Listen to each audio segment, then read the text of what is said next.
On tonight's episode of Mr. Norris's In Case You Missed It, we're going to look at the Texas Revolution, starting back to how Americans started moving to Mexico/Texas, what all went wrong, and how independence was won.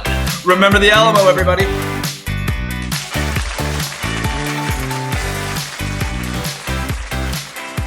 Hey, Macarena.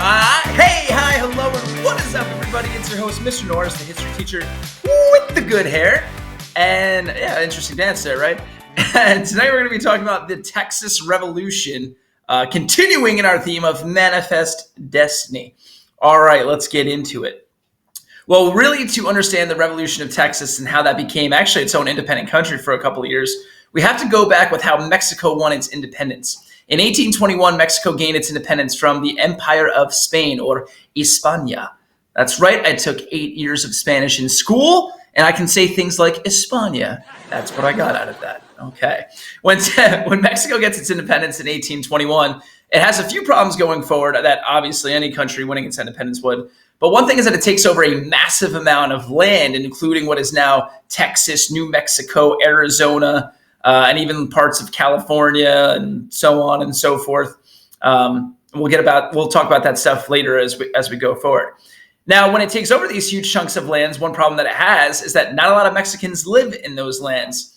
And when you're a country and you own land that citizens don't live in, it becomes quite awkward because it becomes hard to defend and hard to maintain, obviously, if you don't have people there. Now, one way Mexico tries to deal with this is to invite Americans to settle in that territory and actually become Mexican citizens. And they go ahead and they do this. They invite Americans and entice them to come and move to Mexico, or Texas back then, and settle. However, they tell the Americans that they must do it the right way. They must become legal citizens. And some of the ramifications that they lay out for Americans are that if they move to Mexico, they need to, one, learn how to speak the language. They need to learn how to speak Spanish.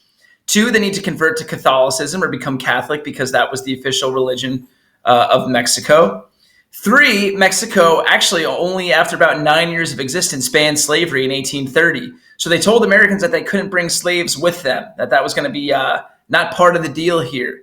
And Americans hear this and they look at, moving out to Mexico and settling there, Mexico/Texas as an opportunity, and they agree to. One of the first people to move to Texas was a man named Stephen F. Austin. Him and he brings about 300 other families, American families. They move out to Texas and they settle. And eventually the capital of Texas, Austin, is named after Stephen F. Austin, and he'll come to the story a little bit more. Now, when the Americans settle in Mexico or Texas, pretty quickly problems start to develop. And why? Well, because when the Americans move there, they don't really do the stuff that they're supposed to do. A lot of them don't learn the language. A lot of them don't convert to Catholicism. And a lot of them bring slaves with them, which they were told not to, distinctly told not to. So this creates issues. Also, a lot of Mexicans in the region who were called Tejanos. Tejanos are Mexicans who actually lived in Texas.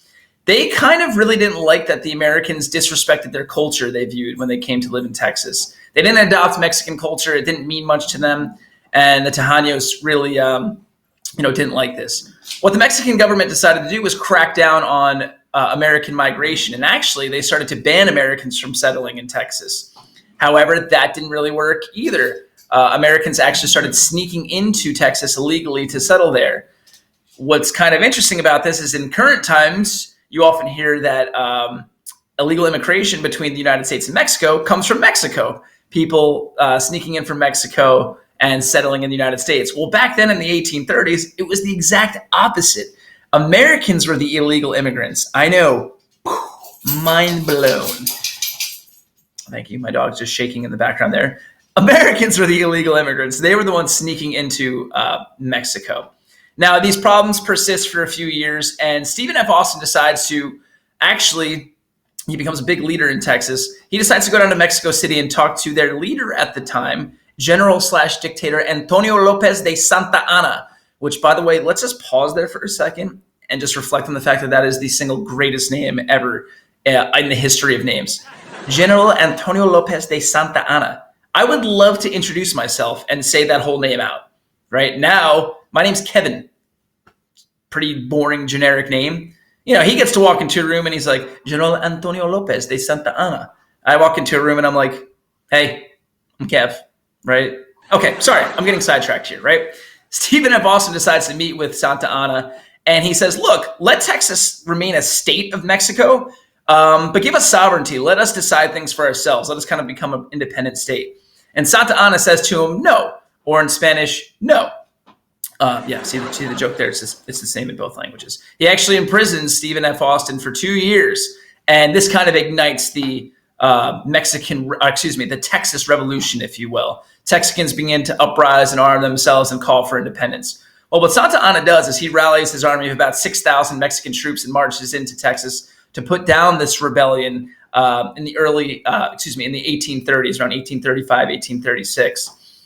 And again, people are rallying to Texas in order to help fight for its independence. Even people that didn't live in Texas from America were starting to come over because people had their eyes on what was coming down the road. If Texas wins its independence, it's probably going to eventually become a part of the United States. And this is during the era of Manifest Destiny, and people want that, right? So Santa Anna and 6,000 troops march into Texas.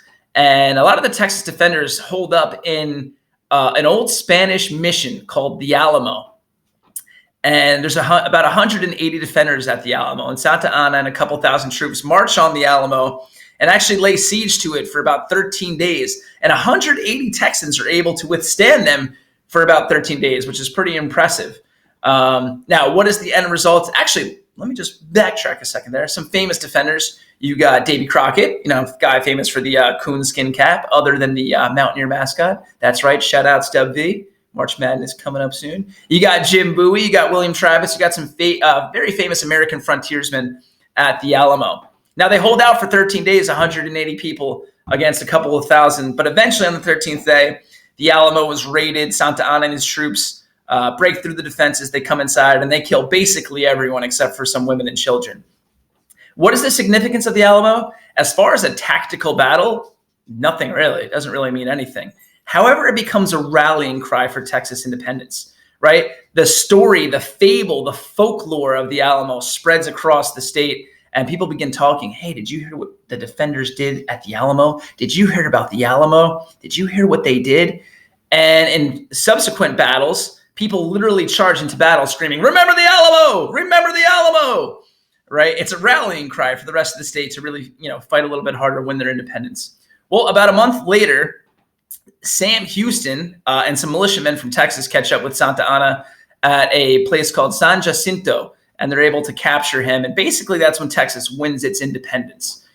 They capture Santa Anna, and they get him to sign a treaty recognizing Texas as its own independent state in, 1836. I should probably know this as the history teacher. And if I'm wrong and I edit this later, then, well, F- for me today. But I think it's 1836.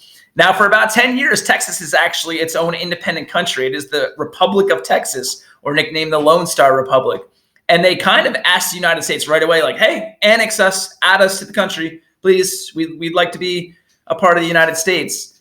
But the U.S. for a couple of years was very worried about upsetting the balance between free states and slave states. Northerners did not want to add Texas because they did not want another slave state. Southerners did want to add Texas because, yes, please, another slave state, we'll take that. Give us some power in Congress to make laws that favor slavery. We'll take that. It's not until the year 1846, and a man, James K. Polk, is now president, our 11th president, elected in 1844. He's what I like to refer to as Mr. Manifest Destiny. He runs on a campaign promise of, I am going to add land. Literally, like, that's my thing. That's what I'm going to do. I'm adding land. And he does. He's able to add Texas because it becomes increasingly obvious to James K. Polk and his administration that Oregon is also going to be added right around the same time to maintain that balance between free states and slave states. Oregon coming in as free state, Texas remaining as a slave state. So there you have it, the Lone Star State. That's how it became a part of the United States. Fought for its independence from Mexico. At first, they were some unruly immigrants moving to Mexico, but then fought and won their independence at San Jacinto, and had that epic moment at the Alamo that, of course, we'll always remember. Hope you enjoyed the video. If you did, please like, comment, or subscribe. All of that would be just fine. Remember that history is life. And in the words of George Washington, remember that the surest basis for public happiness is knowledge. So go out there and get some. Have a good night, everybody.